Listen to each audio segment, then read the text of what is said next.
Hi, this is Michael from My Food Truck Coach, and Tampa Bay Food Trucks just released a top 10 list on what to start in 2020 in the Tampa Bay area. Now, this might apply across the country, that's why we're sharing it with you. So, some of the needs we have in our market are more Middle Eastern, one of the top cuisines to run on a food truck in the entire country, and we only have one or two trucks doing it. Certainly there's more space for that. There's more room for it. Amazing food. If you haven't been to a good Middle Eastern restaurant, man, you really need to check it out. You really do. Second is wings. So we have pretty much one wing truck running around doing a great job, but they only have so much capacity. So we could definitely use another wing truck. Indian food, we lost our Indian truck to a brick and mortar space down in St. Pete. So we did have one Indian truck running around, giving us the naan and the tandoori chicken goodness, if you will, and we could use some more of that. So we are short an Indian truck up here in the Tampa Bay area. Next is Chinese. So of all the different Asian trucks we have, nobody is really focused on Chinese. We have a couple of Asian fusion trucks that are pretty strong, but nobody's really truly focused on Chinese food. So considering it's one of the most popular foods in the world, I would hope that we could find somebody that's willing to do some Chinese. I think that'd be awesome. Next up is Thai food. So we have a couple of Thai trucks, but one of them is actually retiring in probably between 9 months and a year. So we really need to be able to fill that space. Thai food is extremely popular. It's a lot of fun, and it's just delicious. I really enjoy it. Mexican food is next. We really could use authentic Mexican food. The biggest thing is we need an operator who is in it for the long haul that can really make a difference in the Mexican space. So doing fresh, authentic food would be amazing. Clearly it's extremely popular, but believe it or not, we don't have anybody in that space that's really dominating a true, authentic Mexican theme. Next up is seafood. We have a couple of seafood vendors that are out in the Polk County area that are pretty strong, but in the Tampa area, we really don't have that many.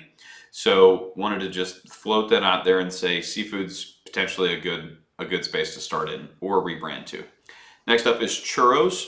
And so we have one or two folks doing churros, but again, nobody dedicated to it kind of full time, all in. So a churro truck would be awesome. Who doesn't love some good churros?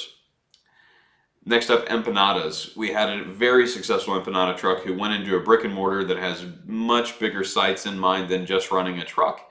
So she is trying to get into grocery stores and trying to go nationwide with her products rather than just focus on one single market like a food truck.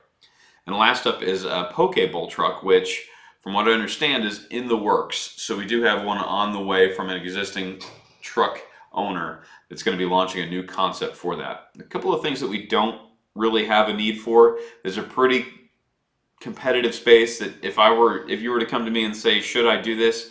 I would say, man, maybe, but maybe you can find one of these other spaces to fit in a little bit better. I really think it's important that with food, you're passionate about what you're going to do, but at the same time, if you go into the barbecue space, Italian or shaved ice, or cheesesteaks, those three areas right now are extremely crowded with competition.